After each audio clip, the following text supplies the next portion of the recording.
John's playing with buttons he shouldn't be touching. True. It is. I didn't mean to play with that. I just true. did. Hi, we're John and Angie Peters. Hi. And we decided to pop on this afternoon for International Nonprofit Day. Hopefully you have been enjoying all of the posts that have gone up, and we've done a few different lives today that have been exciting.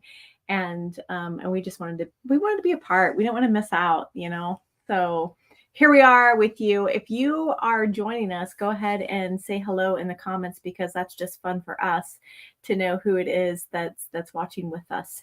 So what we want to talk about today is really just our testimony and what has transpired in our lives. If you've listened to me, especially over the last couple of years, you've probably already heard this, and but you haven't, however, heard Mr. Peters' side of the story. So this entire day has been centered around raising awareness for missions and nonprofits in general, and really to raise money for the ministry and the mission. We have a couple of people getting ready to take off on another mission to Kenya and just the beginning of September, so here in just a few weeks, and we are raising money for that. And just to be very, very out in the open with figures, it is around $5,000 a piece to be able to go and complete what it is that God has asked these people to do in Nairobi, and I can't remember the other places that they're going, but you'll have to listen to Rebecca and Heather to grasp all of the details on where they're going. But $5,000 is a lot of money and not easy to come by, and so it takes a whole company of people to be able to band together to really see the fruition of what it is that God wants to do. Hello, Allie. And you're up late. It's 10, right? It's just after 10. So I figured if we did it at 4, we would night owls. Oh gosh, and Carol Betts, hello, good evening. Anyway, so without further ado, we will tell you our story. It was back in 2014 is when what we would say all hell broke loose. Can I say that on here? You did. I did. Yeah. Everything went sideways for us from our finding out that our daughters had been victims of pedophilia by a family member, to the loss of a job and also being sued by the employer. Our son was diagnosed with type 1 diabetes during this season. Our church imploded and best friends moved to Texas. I mean, if it could have gone wrong, it did during this season. And the cherry on top was, I don't even remember the date at this point, but eventually it all came down to God prophesied, God spoke a word through another person over John saying, rest or I will make you rest. Well, guess who didn't rest? I'm stubborn like that. And so, God's sovereignty is not something that we should even attempt to tease out. Hi, Heather. Because I cannot wrap my mind around his ways and what it is that he does. But John ended up getting in a really severe wreck, which really emphasized the I'll make you rest. Rest or I'll make you rest. And so he was not able to work after that wreck. Now, I know that we love to coin the phrase that God does not allow bad things to happen. It's simply like, that's not crap. It's just not true, you guys. And we need to stop pinning our favorite quotes to God, because it's just, God will do anything to get our attention. Anything. He will absolutely do anything. And John rolled his truck multiple times and was in a horrifying kind of a situation because he was the only one making money. And the result of that was losing our house. And it was prior to that Stephen Cummins had prophesied over me that God was indeed doing a heart transplant on me, and that he was removing my American heart and replacing it with an international heart or a global heart. And at the time, I was just like, wow, that's amazing. God's going to give me an international heart. And I'm jumping to conclusions and thinking like, oh my gosh, that means that, whatever it is that we do. And never in my wildest imagination did I ever consider that meant that every ventricle, all of the attachments to that American heart would actually have to be severed in order to insert a new heart. And so that was my story. That's what took place. And God certainly removed everything that had to do with being brought up under the American dream. And so I will stop talking and let you tell your side of the tale. It's not really a tale, it's a true story. Well, she kind of covered it all. I'll give some small details. When I was told rest or I'll make you rest, I have worked in construction my whole life. And I'm stubborn, so failure's not an option with me. And we would get behind and stuff. Something would come up and we'd get behind, and I'd work longer hours, more days to catch up and not get behind. And when I was told to rest or I'll make you rest, I was like, oh, okay, whatever. It really went one in 1 year and out the other. I'm not gonna lie. He said it, and 5 seconds later, I forgot all about it. And I think he told me again later on. Oh yeah, I have plenty of reminders. Yeah, he kept reminding me, and I kept letting him know he was not a prophet. Oh, you're talking about the guy, not God. Yeah, talk about the guy. Okay. Clarification. It wasn't convenient for me to hear that, so I was ignoring it. And so when my son got type 1 diabetes, we kind of had to make a decision because we didn't have insurance. And we could have got insurance from him, but it was ridiculous. I was ended up paying more money to have insurance than just paying out of pocket for his medicine and his needs. Problem was it was still super expensive. And so I had to make a decision, house payment or keep my kid alive. And so that wasn't really a decision for me. And then I keep getting this reminders, rest or I'll make you rest. And I'm like, you don't understand. If I rest, my kid dies. I mean, it's like a no-brainer for most parents and no dads. So I'm on my way home one day. It's really funny. I had just picked up Zane's insulin. I just finished the job. I'd gotten paid, and I used almost that whole check to buy his insulin. And I also bought some Chinese food because Zane really wanted some Chinese food. I said, yeah, I'll get that for you. And I got a call to go and look at a job on this road that was like kind of out of the way from out in the country. And so I did that. And then I took the back road home. And so on my way home, I'm driving, and I was actually listening to Bill Johnson on the what do you call it, podcast, his podcast. Mm-hmm. And animal shot out, and I overcorrected. And I remember it knocked me out almost immediately because I remember I woke up and realized I'm flipping. And then I got knocked out again. And so the next thing I know, I woke up and I have a guy, my arm had gotten trashed, and he's holding my arm up, and he's like, "You okay?" And I'm like, well, I think so, and trying to figure out, I'm like, I looked around, I saw my tools were all over the road, and I was like, oh crap, this is going to take a long time to pick up. I'm still thinking I can get out and move. Well, they had to call the ambulance and stuff and come get me and put me in the ambulance, and actually called Angie. I was kind of out of it because I hit my head a couple times and was bleeding, and tell that part because it's funny because I don't remember all the details. So he calls me, and it was kind of like this. I kind of got in a wreck. I kind of got in a wreck. And that's like the end of the details that he offers.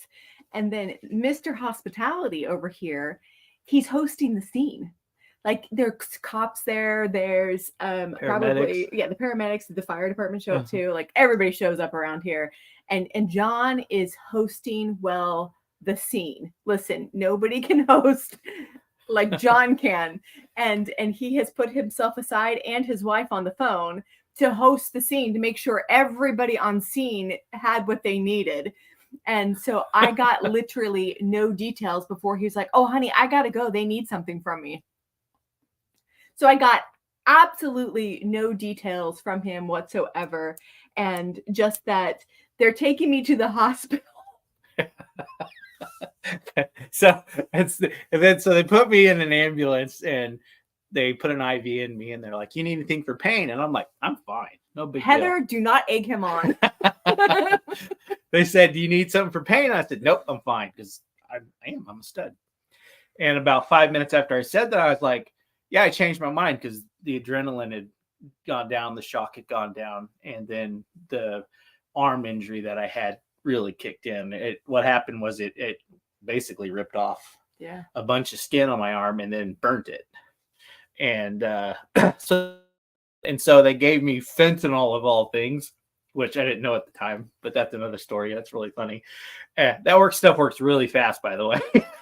So I didn't only remember the ride to the hospital. And then the next thing I know, I'm in the hospital and the nurse tells me to put a gown on and I'm so high. I just stripped right. She goes, "Oh, you don't have to take all that off." I'm like, "Oh, okay." And so, quick story. My wife finally does. When somebody was nice enough to take my phone and stick it in my back pocket as I was putting it in, so I was able to call her and get her. She got to the hospital. This was during COVID, so they wouldn't let her back there with me. And except to get him dressed at the very end. Yeah, because I don't think because I had to get another shot of fentanyl. I was at La La Land. It was funnier than crap. Anyways, so they finally let her back there to get me. Not egging on, but Iris. So anyways, I didn't know how bad my wreck was. Because you're in shock, you don't get to see. But they told me that when I hit, it flipped my truck, and it didn't flip it sideways. It flipped it right on its nose and kind of cartwheeled it and then landed on its side and rolled. And then we come to find out there were 4 other wrecks on that road that week. I was the 4th wreck on that week, and I was the only one that lived. And I really, as much as my arm got hurt and how annoying that was very, very minor. It wasn't hardly anything, but what it was enough to do was make me rest. Yeah. And so I didn't have a choice. I had jobs I had to give to other people. I had and I'll tell you the one thing about us is we always gave. Mm-hmm. And it didn't matter what, God got the first part of all the money. It didn't matter. So all this stuff starts happening, and I couldn't even sleep in bed with my wife because it kind of banged up my side, and so I couldn't sleep. I was moving all the time and probably driving her nuts. But I had to keep my arm up really high, so the only thing we had in the house was a couch to keep my arm up high enough to keep the pain away. And so I think I spent a month on the couch. Probably close to that. Yeah, she missed me. Anyways, and during all that time, you just after a month of not making money and stuff, it's just going out the door. It's just like, oh gosh. But I realized, we never didn't have enough money to get Zane's insulin. We never did not have enough money to take care of physical needs. Paying bills, that's a whole nother story. And so then, a month and a half after that, my dad, is that when the whole thing with Dad happened? I can't remember. It was pretty close around the same season. Yeah. It was. So your wreck was in the fall, and this happened in the spring. Right. So we'd gone through a time where I tried to do little things, because I'm so stubborn. Rest means rest, and I don't like to rest. Anyways, my dad's very sick. He's got a disease called multi-systems atrophy. If you think of ALS, which is Lou Gehrig's disease, it's almost the same thing, except I think it's worse because you last longer. He's had it for 30. See how long we've been married? He's had it for 32 years. I think. So for 32 years, and he ended up getting a bed sore, and so we had to take him to the hospital, and it's pretty phenomenal. It's the first bed sore he's ever gotten because my mom's the only one been taking care of him. We've been helping. We go over there every single night and help put him to bed and stuff like that. So having a bed sore, we got there, and it was a pretty bad one. It was, all the medical terms. It was so deep. Stage 4. Stage 4, Critical. which is bad. I guess it doesn't go to stage 5. Stage 4 is bad. These are the kind of things you die from. His bones in his butt were infected. Sepsis, is that what it's called? He was in sepsis. I was blood. Sorry, sepsis. And they said, he won't live from this. They said, but if somebody doesn't help, we were going to have to put him in a hospital or a home. And one thing we promised my dad was we would never do that to him. We would never put him in a nursing home. We never, because he'd probably be dead in a month. And so I'm thinking, now that sucks. And on the way home, I don't know, you tell that part because you're the one that talked me into it, because Jesus told you. Okay, so all things are upside down, and none of it. And this had been going on. This upside down state had been going on for almost a year at that point, and I actually out of it the year prior. And I'm just going to quickly tell the story because I think that it's really important to understand that, like, we need to not get in God's way when He is doing something. And it doesn't make sense. We think that responsibility actually trumps God, and it doesn't. And so I had been at the church and preparing for a worship night, and I was outside watering the flowers and just, talking to the Lord. And we were in a dire situation. Like, if we didn't get the money together at that point, we were going to lose the house. And God just simply asked me, Angie, are you willing to lose your reputation? And that didn't make a whole lot of sense to me because I had never really considered that I had a reputation. But I knew what He was wanting to touch in that moment, that deep down, it was more about, like, losing the house was more about what people would think than really anything. And because I'm sure that this is the case really anyway, but in America, to lose your house, that's a real like just a bad thing. Like, it just, people look on that so negatively. It feels humiliating. It is. And so, I mean, tears and everything. And I'm like, yes, God, whatever you want. You know how we do. In the background going, oh, good idea to rest, God.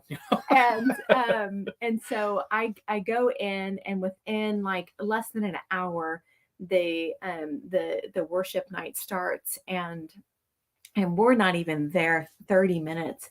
And this lady came up to me, and I mean, we're talking less than 2 hours. Actually, I think it was probably less than an hour that this from God asking me to give up my reputation to this woman approaching me and telling me that she believes that God said to write me a check for $5,000. You guys, this was like the exact amount of money that would get us out of this trouble with the house. And before you comment, it's not a good thing. And then and I was like, oh my gosh, look at God go. Like, this is phenomenal. Totally like pushing aside the fact that He had just asked me to give up my reputation. And I knew what He was saying. And so the next day it was a done deal. We got ourselves out of the very situation that God had us in, turns out. And it was several months later that we found ourselves in a very similar situation, and because we just couldn't make ends meet. And God just straight up like chastised me. He's like, you think that was me, but it wasn't. Like, you received a bribe, and a bribe from the enemy. And I was just like, I mean, my heart sunk, and I felt ill. Do you know what I'm talking about? Like, when you've disobeyed God and you just like that, what have I done kind of thing. And I knew in that moment that by doing that, by receiving this bribe from the enemy, that I had prolonged this season that God had us in. And so this time around, I mean, I was just like, whatever, God, take what you want, take what you want. And so Okay. to get back to what John was talking about, yeah, exactly. So I'm walking through the church, and all of a sudden God was like, I need you guys to move in with John's parents. And I was like, la la la la la. Like, no. She told me that. I was like, you guys can have fun. I did not want to move in with anyone's parents. And so but then, we found out what was really going on, and I knew that I had to be honest about what it was that God was saying. And so John had just got off the phone it was an early morning phone call from his mom, who was absolutely beside herself and scared and didn't know what to do. Actually, what it was we were at the hospital. She was, and I was on the phone with her. Yeah. She was at the hospital. Yeah. And so I told her I'd come. And the hospital's in Topeka from us, which is 50 something miles. It's the capital. It's where the VA hospital is for the military. Yeah. And so I went there, and the doctor basically said, your dad's going to die. He's got sepsis. He's got the sore. This is kind of graphic, but the sore's on his butt, and it goes all the way to his bone. You said that? I did. Okay. Yeah. It's gross. It's nasty. Just in case you missed it the first time. Anyways, and so they, the whole thing, he's going to go into hospital. And so I called Angie and I said, can you pack me a bag for the night? So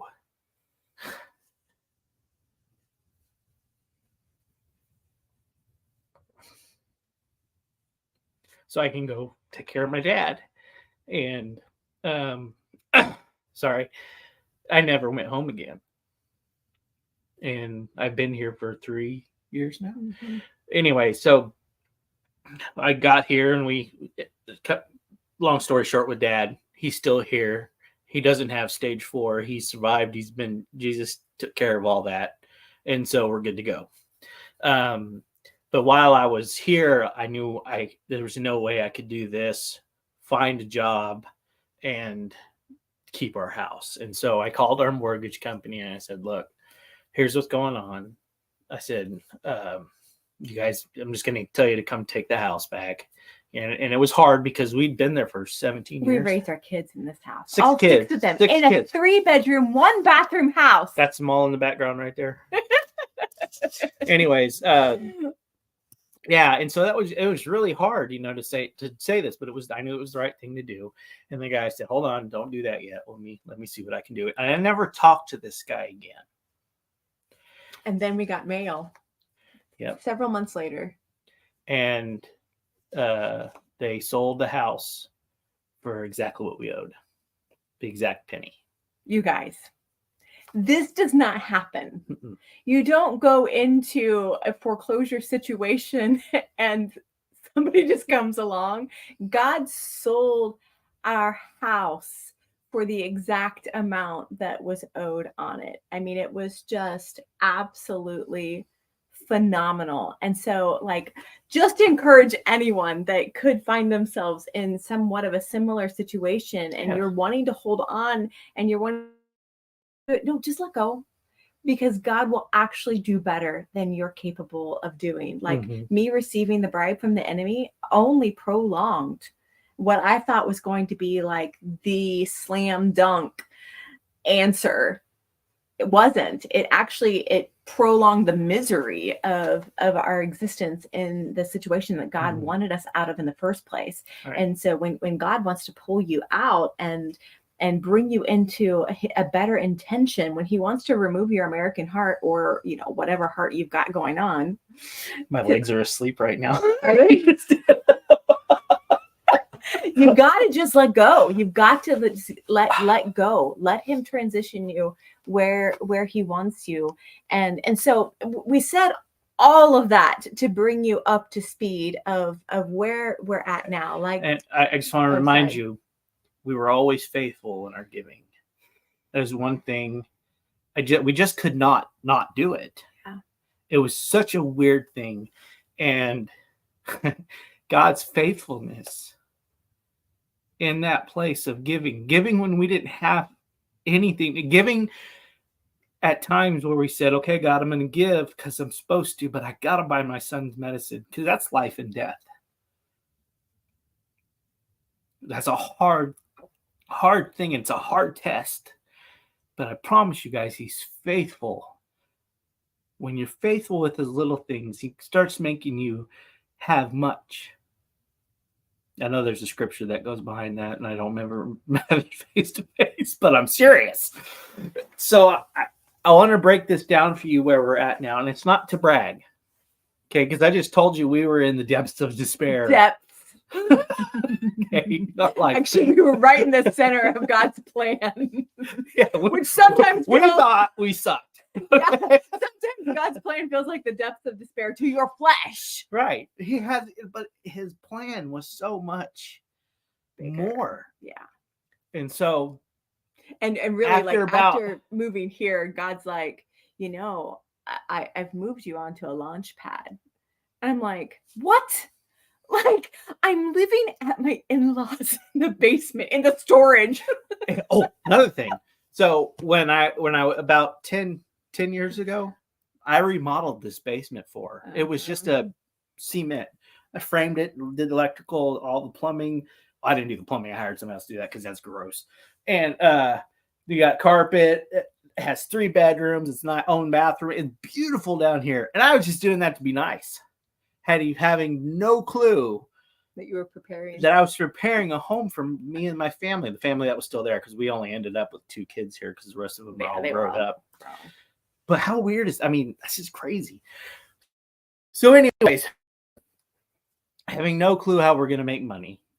Luckily, my dad was a chaplain. He was an officer in the military. So they made he got full benefits when he had to be medically retired. And so that's enough to keep us going. Well, then we find out that the Army is paying my mom a lot of money to have somebody move in to help. And so the Army literally actually pays us way more money than we need. Than we've ever had to take care of my dad. Okay. Well, there's a whole story in that even. And I'm just going to give you the really quick version of that. So after moving in here, I started doing some genealogy research. And it turns out that John's paternal side of the family had land that existed. So we're a military town, and the fort is right next door to us. And so his family actually owned farmland, lots of farmland that the government took from them to be able to expand the military base. And these people struggled. Talk about struggle. They went from being successful farmers to not even having employment anymore. And the government just ripped that right out from underneath them. So they named a street after him, though. They have a street. Not that puts food on the table. Anyway, so as I'm doing this genealogy research, God starts talking to me. He's like, Angie, what the enemy has stolen has to be returned. What the enemy has stolen has to be returned.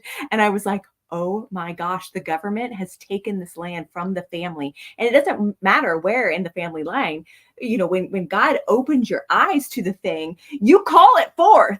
And so for the military, the government, to be paying us more money than we've ever made in our lives is completely tied to that scenario where there were squatters sitting on the land that belonged to John's family line is now being brought in. And so that right there is phenomenal. Again, when you think that everything is going wrong, ask God his opinion. What is actually happening? What is he doing? Because just because your flesh can't handle it doesn't mean that it's not God's plan.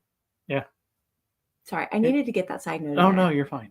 Because it reminds me of the story. I can't remember what prophet it is because I don't remember things like that. But the prophet that went to the lady, he was on the run, I think. It's either Elijah or Elisha. One of them. She had a little bit of oil, a little bit of stuff, and he said, "Can you please make me something?" And she had to choose between taking care of the prophet of God or feeding her kid. And God just took his hand and said, please take care of my man. Mhm. And he did. And then took care of her. It Yeah. never ran out of friggin' oil. Yeah. You know, sometimes we think we're making these massive sacrifices, and God's just saying, I'm just putting you in a better place. Yeah. It kind of stings for a second, but I'm putting you in a better place. Jesus said, you know, the woman that gave her last penny was greater than the person that gave a lot. Because that last penny could maybe kept him alive one more day. You know, we hold on to stuff because we think, I just need this. But in reality, what we need is only going to last another day. But if we let go of it and let God have it, he takes it and he goes, here now, here's your life actually. Yeah.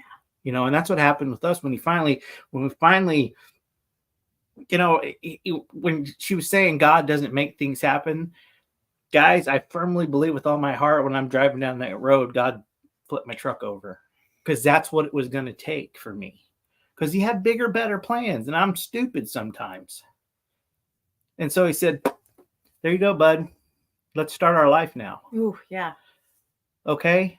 And I'm not even mad about it. I wasn't even mad when it happened. I have no idea. I was like in such shock that it made me joyful.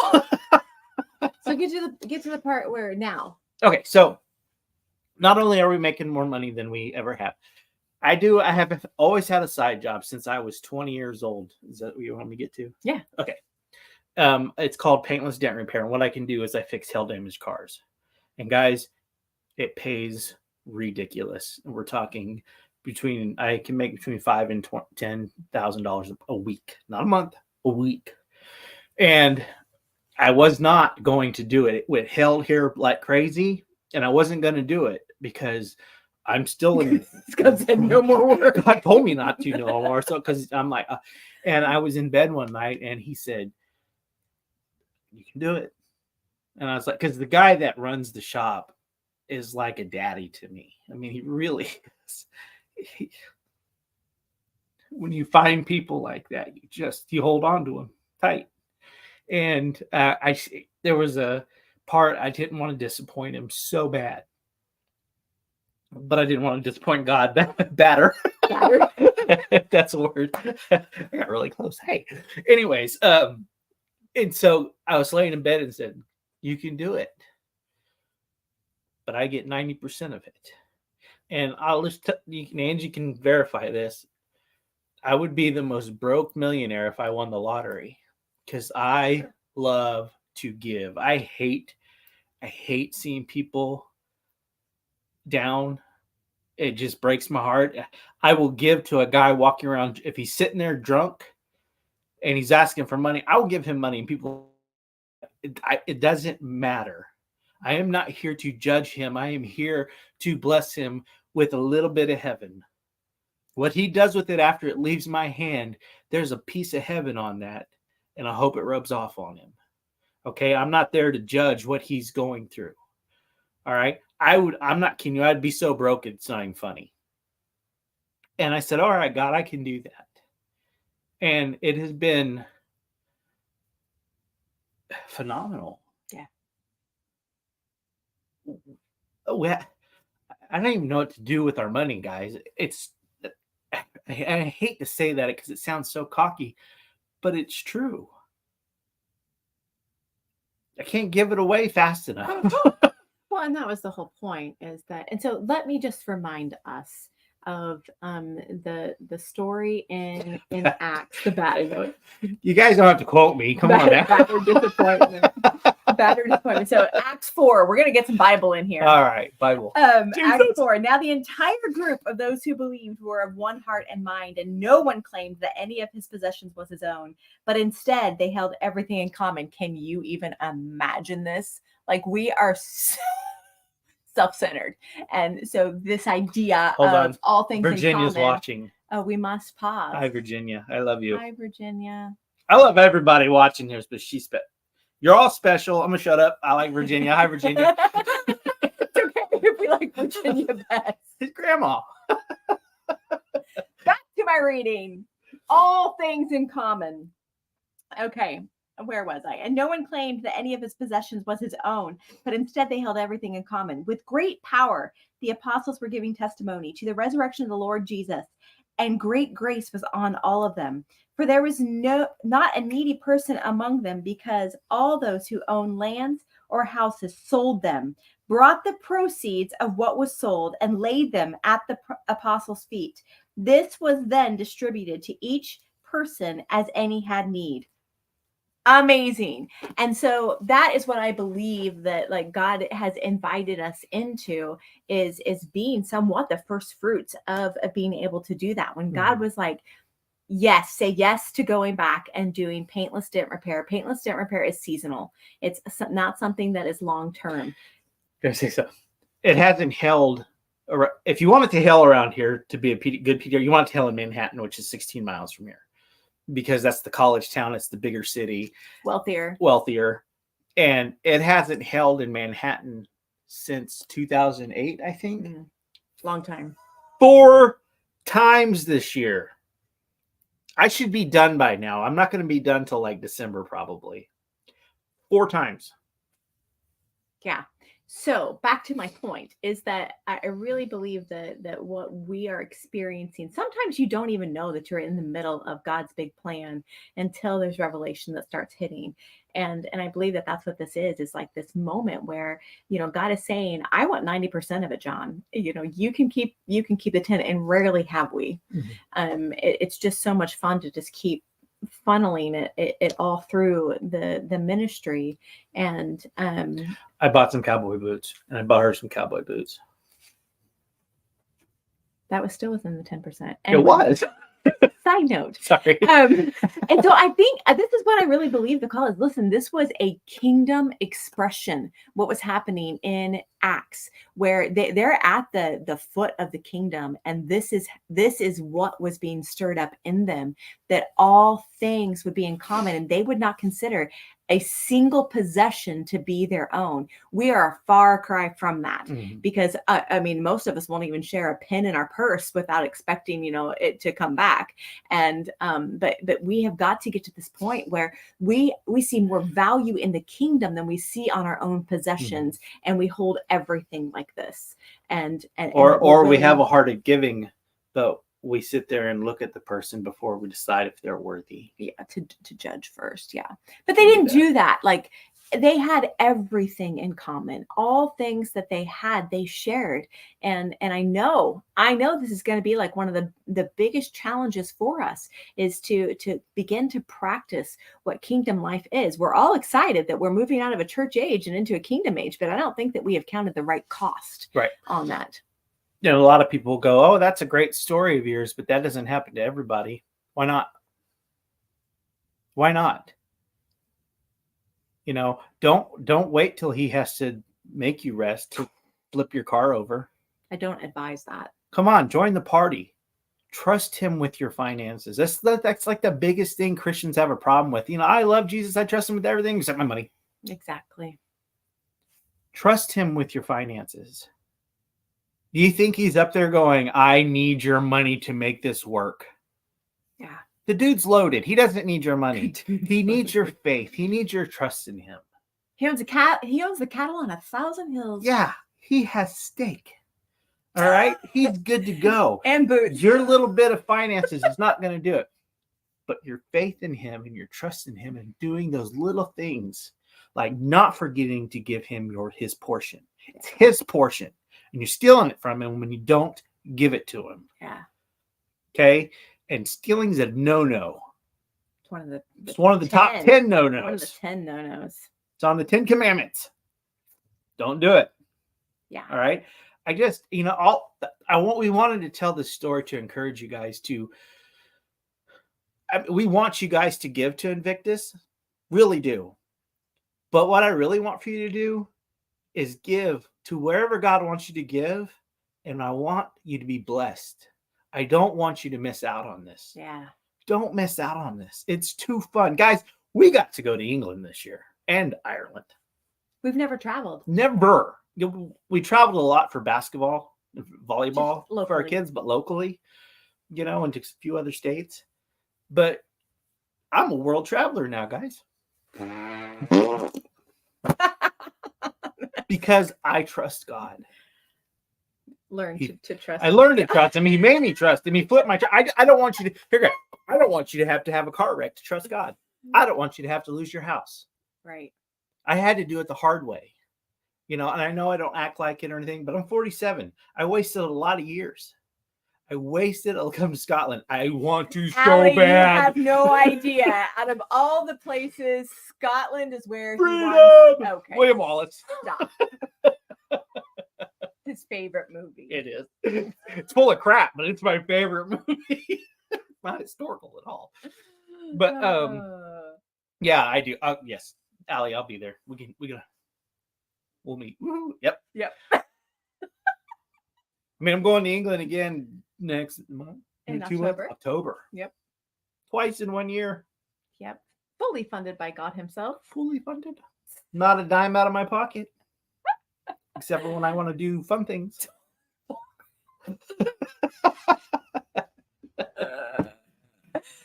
Oh my God. That's funny. But seriously, it's what is today? What is it called?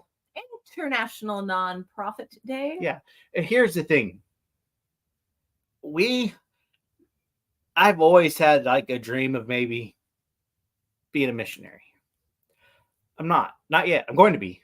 I'm not yet, but I have friends who are, and I can live vicariously through them. I can do something that I'm not brave enough to do yet and be part of it by giving to Invictus, to help Rebecca, to help Heather when they're going to Africa to spread Jesus. There's nothing more important than that. Nothing at all. And I want you to take a moment and say, Jesus, will this bless your heart? Yeah. Is this where I should put my money? And if you hear him tell you yes, don't think about it. Don't stop. Go do it. Yeah. All right. If it's not the place, ask him what is. Find it. I'm serious. You've got to put your money into the kingdom. Yeah. The return is phenomenal. Trust me. Yeah. Yep. It's a good place to sow. It really is. And so just like here's some news from the financial desk. It requires nearly $50,000 or nearly 40,000 pounds to run an international ministry. We've done the figures, we've crunched the numbers, and that is excluding any kind of payroll. That is just with all of the travel expenses and to fully fund missions. That's a lot of money, and there's just no way that a few individuals can pull that off by themselves. It takes an entire company of people that are going to rally around the cause to make these things happen. Some of us are the ones to go, and some of us are the ones to sow. And so ooh, that was good. It was not intentional. I know it was totally Dr. Seuss smooth. And so what you've got to be asking, like, what is your role in these things? And don't just sit on the sidelines. That's really boring. Both of us coached for a long time, and the sidelines are no fun. Mm-mm. Nobody wants to sit on the bench. Nobody wants to be benched. In fact, we were the kind of players that if you pulled us out of the game and put us on the bench, we were so mad. Wow, you just did not want to be pulled. I hated you. Yeah, no, don't pull me out of the game. Like, I'm the one that wants to be in the thick of it. But you know what we had to do to be that person? We had to put in the work before we got on the court. Yeah, you do. We had to sow and sow and sow, and then we reaped. Yeah. All right. Yeah. And I think that, if I can be truly brutally honest with you, like, we have become so satisfied with being bench players as Christians and just willing to just sit back and watch everybody else do the work. And I'm going to call us all out on that. That is absolutely ridiculous. Get your butt off the bench and into the game. You have a call on your life, and it's time that you fulfill it. Get up and get going. God didn't put you on this world to take up space. No, do something, anything. And it takes sowing a seed to for that plant to grow, and then grows, and it's going to pick you up and take you with it. Yeah. And then you're in it, and you're like, how did this happen? How did this whirlwind happen? Because you took the time to listen to God. And I'm not saying sow a seed and you're going to have your miracle. I'm not saying that. I'm just saying, so, put your money where your mouth is. Yes. Stop sitting in the background complaining, why doesn't this ever happen to me? It's because you're selfish with your money. Oh, where's my hanky? He said it. True story. You know, all the hell we went through, and it lasted years, guys. Oh, we didn't even tell you all of it. There's so much more to it. I mean, that was the good stuff. The good owie. But we were faithful in our giving. I don't know why. It just was something my parents put in me. Angie just ran. I don't know. She wasn't raised that way, but it just happened. Maybe I rubbed off on her. I don't know. Maybe. It is me. I'll take credit. Okay. But we just never stopped giving. And look at us. We live in a basement now. Hey, you want to listen to this? This is absolutely fascinating to me. So I have a friend, and I was on the phone with her the other night, and she goes, "Can I just say something very honest to you?" And you know, she's the friend, one of the friends that has walked through all the things with me. She goes, "I wish I didn't have a house too." And I thought, oh my gosh, like God is using this testimony to provoke people to lay things down. In fact, that's the second conversation of its likeness this week. I had another conversation with a friend that was like, sometimes I think God is asking us to sell it all, you know, to give it all. And they have a to lot. just give it all away. They have what, 4 houses? And so listen, like, I really believe that's what we're coming into. There is winds of change that are coming in, and you will be provoked to start thinking like this. Like, God, what is it that you want me to lay down? What do you want me to consider common for the good of the kingdom? We can't be kingdom players if we keep thinking like church-minded people, which, by the way, is club-minded people that you just pay your dues and think you're good. Yeah. The kingdom requires all. And if you think I'm just going to do this once, that ain't it. It's making it a lifestyle. Yeah. You know, making it your first thought. Here you go, Jesus. Thank you for your provisions. Here you go. Yeah. And I can't even express to you how fun that is. I get excited. I get these big old massive checks from doing these cars, and I go cash them because I want to give these fat rolls of cash to Angie. And it drives her nuts because she has to take it because to somebody the bank. has to deposit it. There's all these $100 bills roll in these things that looks like, you know, we're drug dealers or something. You know, what's this for? Church.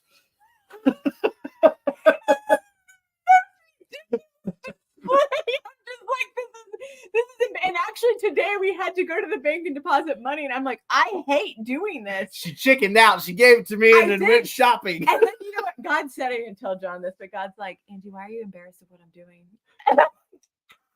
I was having so much fun. She's like, I have to ask you, what is this money for? I'm like, Jesus. And she goes, huh? And I go, it's my tithe. I said, it's my tithe to my church, and I'm depositing it into that church right now. And she goes, oh, okay. And she's staring at me, and she goes, well, what do you do? So I got to tell her all about that.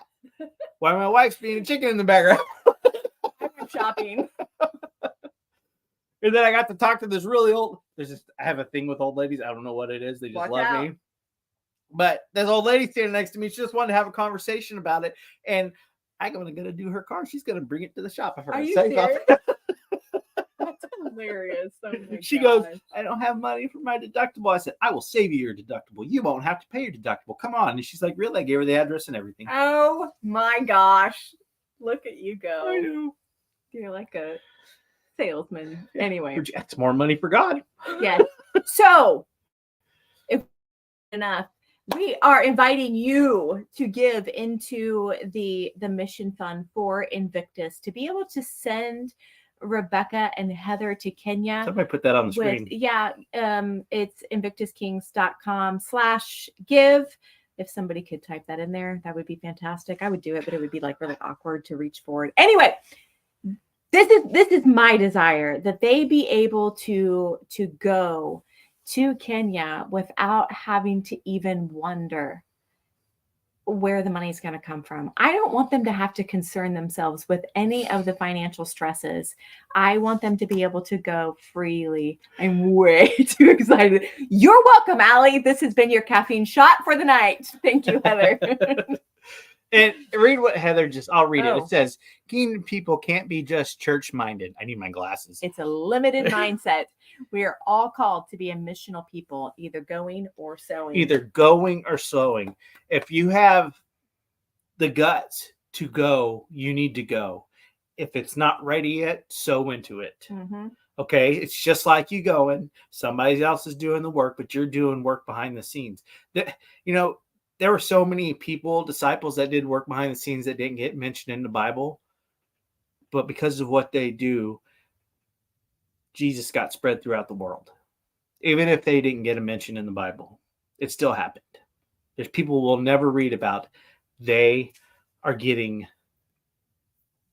they're reaping their reward in heaven right now because of what they did. Guys, when we get into heaven, you know what I want from Jesus? I want him to slap me on the butt like I just came off the court. That'll be my well done. Okay, so everybody put your hand in. This is how we break. Go team. We love you guys. And I want, Jesus, what is on us, I just ask that you would give it to these people. Just let it resonate. Just like, what was her name? Allie? Where'd she go? Allie, she can't sleep night. She's so excited. God, let that just spread. Yes. Thank you, Jesus. Let it spread until they actually do something about it. And then let that excitement just stay with them so they just continue, make it their history. Yeah. Make it their life's history that they sowed well, even if they couldn't go, but they sowed and then maybe they got to reap going, but they will reap. God, I ask you to bless everyone listening to this and everyone that's going to listen to it. In Jesus' name. Amen. Love you guys.